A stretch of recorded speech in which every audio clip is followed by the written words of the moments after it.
12 अक्टूबर ये वो तारीख है जिसका दिल्ली के पूर्व डिप्टी सीएम मनीष सिसोदिया को बड़ी बेसब्री से इंतजार है, क्योंकि इसी दिन बीते 8 महीने से शराब घोटाले मामले में जेल में बंद सिसोदिया की जमानत पर सुप्रीम कोर्ट में फाइनल सुनवाई होगी और शायद फैसला भी आ जाए कि सिसोदिया को जमानत मिल पाएगी या फिर नहीं। वो तो 12 अक्टूबर की सुनवाई के बाद ही पता लग पाएगा। लेकिन उनके वकील और कांग्रेस के सीनियर नेता अभिषेक मनु सिंघवी ने उन्हें जमानत दिलाने के लिए अपनी जी जान लगा दी है।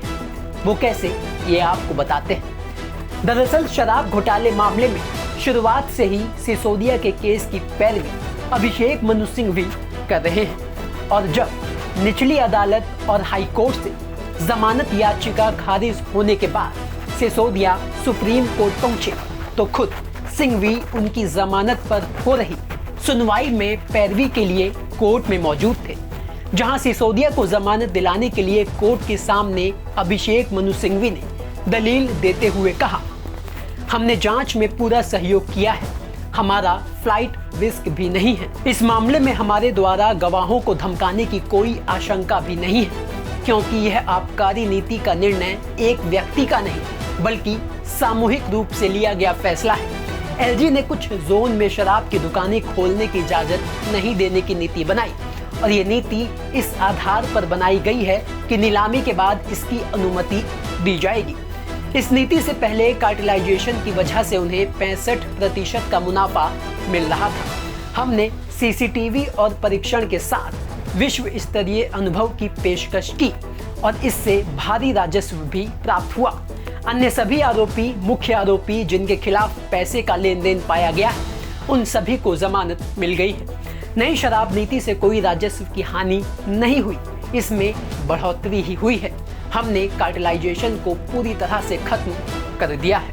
तो वहीं शराब नीति घोटाले में मुख्य अभियुक्त मनीष सिसोदिया की जमानत के मामले में सुप्रीम कोर्ट ने पूछा, इनके खिलाफ कार्रवाई का चरण क्या है, क्या आरोप तय हो गए हैं? आप मामले में एफआईआर, जेल का समय और केस से जुड़ी जानकारी दें।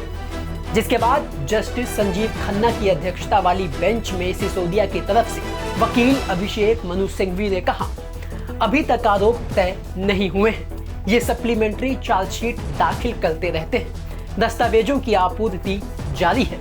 सीबीआई केस में 31,423 दस्तावेज और 294 गवाह हैं।